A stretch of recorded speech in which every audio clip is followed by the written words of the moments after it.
நம்மளுடைய இந்தியா கல்ச்சர்ல எத்தனையோ விதமான ஆடைகள் இருந்தாலுமே எல்லாருக்கும் பொதுவான மற்றும் முக்கியமான ஒரு ஆடைனா அது சேரீ தான்.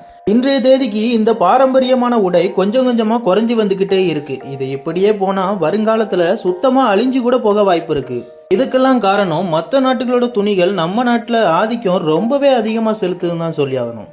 இதெல்லாம் ஒரு பக்கம் இருக்கும்போது நம்ம நாட்டுக்கு சொந்தமே இல்லாத ஆஸ்திரேலிய நாட்டு பெண்மணி ஒருத்தங்க நம்ம நாட்டோட பாரம்பரிய உடையான சேரியை கட்டிக்கிட்டு உலக அழகி போட்டியில கலந்துக்கிட்டு ரொம்பவே ஆச்சரியத்தையும் அதோட சந்தோஷத்தையும் ஏற்படுத்தியிருக்காங்க. என்னதான் சேரி நம்ம நாட்டோட பாரம்பரிய ஆடையா இருந்தாலுமே இன்னுமே இந்திய பெண்கள் பலருக்குமே சேரி எப்படி கட்டுறதுன்னே இன்னுமே தெரியாது. நான் பெண்களுக்கு மட்டும் சொல்லல, நம்மளோட ஆண்களுக்கும் சேர்த்து தான் சொல்றேன். இன்னுமே வேட்டி கட்ட தெரியாம கடையில வாங்கி ஒட்டிக்கிட்டு அலையிறோம். மற்ற நாட்டோட ஆடைகளை அணியிறது தப்பே இல்லை, ஆனால் நம்ம நாட்டோட பாரம்பரியமான ஆடைகளை அழியாமல் காத்துக்கிறது நம்மளோட கடமை. இந்த வீடியோ பிடிச்சிருந்தா லைக் பண்ணிடுங்க, அப்படியே நம்ம சேனலையும் சப்ஸ்கிரைப் பண்ணி